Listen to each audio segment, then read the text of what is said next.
So now he's got the most powerful job in the world, but the new US president has to contend with a sharply polarized country and global uncertainty over his plans to put America first. Now, just hours after he was sworn in, Mr. Trump signed his first executive order. It aims to roll back the healthcare law that was championed by Barack Obama. Vice President Mike Pence has sworn in the first two confirmed members of the cabinet. James Mattis is Secretary of Defense and John Kelly will head Homeland Security. Meanwhile, outside the White House, anti-Trump protests, they've been held on the streets of the Capitol. Some of them even turned violent. It is now preparing for 200,000 people to walk in the Women's March, with more than 20 countries hosting their own marches in solidarity. We'll bring you reaction from the US and internationally, but first, Mike Hanna reports on President Trump's first day. I, Donald John Trump, do solemnly swear. At this moment, Donald Trump becomes chief executive of the world's largest corporation. So help me God. Congratulations, Mr. President.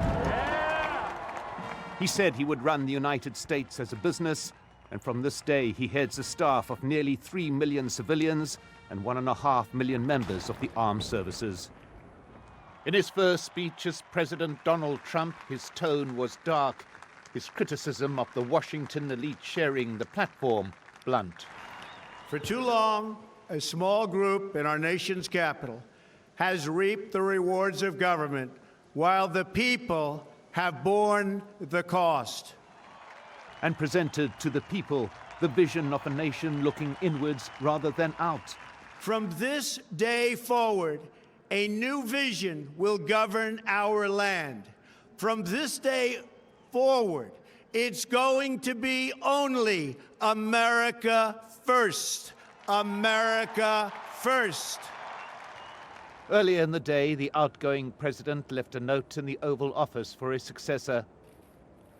The era of Barack Obama ends as that of Donald Trump begins.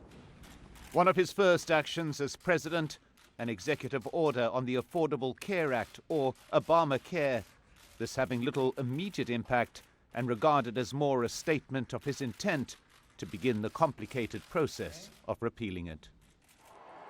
This followed the inaugural parade through the streets of Washington, the crowds thinner than in inaugurations of the past, and some lining the route brandishing anti-Trump placards, but seemingly unnoticed by the president, who decided to walk part of the way. The route taking him past one of the hotels bearing his name, the staff loyally waving from the steps. As always, the day ends with a number of inaugural balls in the Capitol. But the divisive election and subsequent bitter debate has left its mark. And this year there seems to be something lacking. Perhaps that sense of national joy on a day that in the past the bulk of Americans would set aside their political differences and celebrate not just a new president, but also the democratic process that brought him to power. The beginning of a presidential term is for Donald Trump the end of an extraordinary journey. In his own words, he says, "The key to the way I promote is bravado."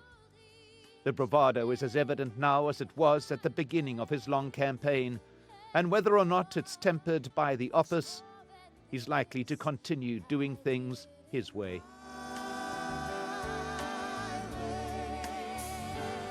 Mike Hanna, Al Jazeera, Washington. Well, our correspondent Kristen Salumi was outside the military inaugural ball where President Trump ended his day.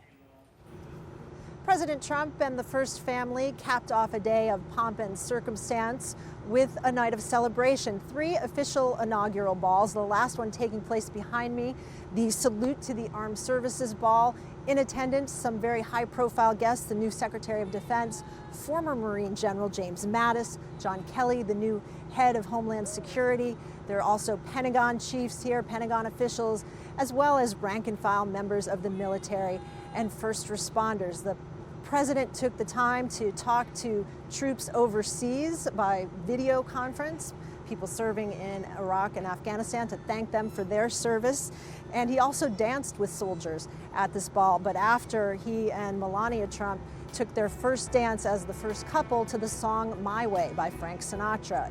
Now, inside of these events, no signs of the division, the anger that we've seen in protests out on the streets. The protesters are kept far away from these events by security and fences. So it was a celebratory night, a fitting end for the first day in office of President Trump, and he will spend his first night now in the White House. Well, there have been protests around the United States, both for and against the new president. One event in Washington, D.C. turned violent with more than 90 people arrested. Shihab Ratanzi has been speaking to demonstrators on both sides. Thousands turned out across Washington with the plan of meeting up for a mass rally a few blocks from the White House. Authorities say the protests were overwhelmingly peaceful, but a limousine was set alight outside the building of the Washington Post. Sporadic property damage was reported, the result of the actions of a tiny minority of protesters. The police responded with pepper spray and tear gas. They also prevented one group of protesters from continuing their march to the central rally, which led to more protesters arriving to support them. As the inauguration ceremony commences, as a standoff here about 12 blocks away from Capitol Hill, there's a bunch of protesters who've been penned in, kettled by the police. They've been separated from two other groups of protesters now on either side. They're riot police, there's city police, there's the National Guard.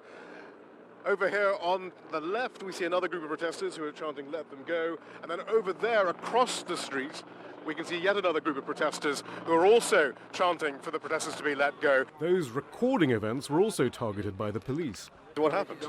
I was just filming, and the police pepper sprayed everyone indiscriminately.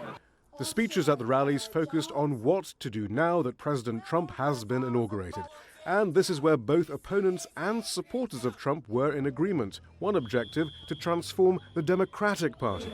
There's a problem when the party starts being perceived by a lot of working folks as an elitist party and not on their side. You can talk the talk, but they're not walking the walk.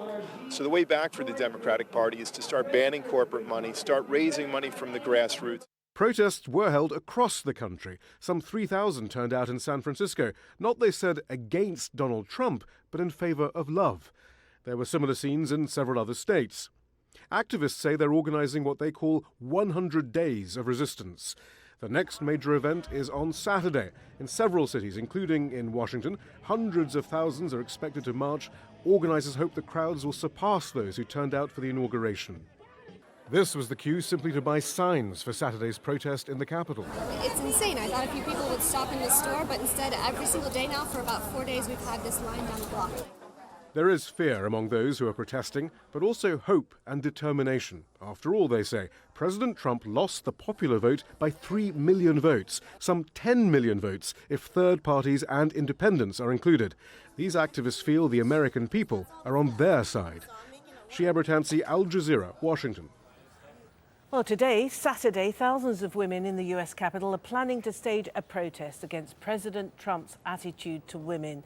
And their rally is being echoed in several cities around the world, including London. Let's go live there now. Al Jazeera's Neve Barker. What are we expecting then, Neve? Well, like many people around the world, the overwhelming response to the start of Trump's presidency here in the UK is one of caution, concern, and outrage, and possibly some way along the line there may be acceptance to come too. But as I said, outrage is really how the start of Trump's presidency is being seen here, at least in the Capitol. We're expecting tens of thousands of women to amass outside the US Embassy. The last time a demonstration on that scale was seen or predicted was during the Iraq War decision, and before that, the Vietnam War. So a very strong signal coming from protest groups about the kind of presidency they want Trump to unveil and unroll in the coming 4 years. But still, deep worries and concerns that the kind of rhetoric used by Trump in the build-up to the election, perceived by many as sexist and racist, really sets the tone for the kind of presidency that people are likely to expect. So this is about banding together, sending a strong signal to Trump, and also standing in solidarity with similar protest movements over in the US. All right, Neve, for now, thank you very much indeed. And as soon as those protests get underway in London, we will report them to you. Well, protesters, they've already been out on the streets in Australia. Andrew Thomas has more now from Sydney.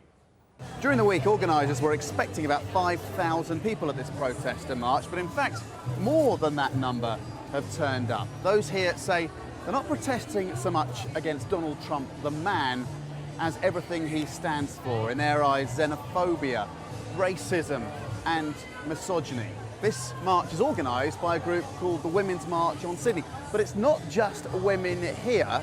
There are plenty of men among the crowd too. It is, though, that focus on women's rights that really dominated the speeches here. This march will walk through the middle of Sydney, culminating in a rally in Martin Place, one of the main Sydney thoroughfares. Those here say they're not, of course, expecting anything to change in the United States as a result of their march, but they want the world to know that the impact of Donald Trump will go way beyond the United States' shores, and that they are not happy about it, and nor are many millions of people around the world. Well, as you were hearing, it's not just women who are alarmed by the new US president. Palestinians are angry at Donald Trump's increased support for Israel. Demonstrators came out in the occupied West Bank to warn of violence if, as he suggested, the US embassy is moved from Tel Aviv to Jerusalem. Most countries with diplomatic ties to Israel keep their embassies in Tel Aviv. And hundreds have turned out in the German capital, Berlin, against the new US president. Just hours after he was sworn in, Vice Chancellor Sigmar Gabriel warned Germany will turn to China if the new US administration starts a trade war. Well, a day after the inauguration, far-right leaders in Europe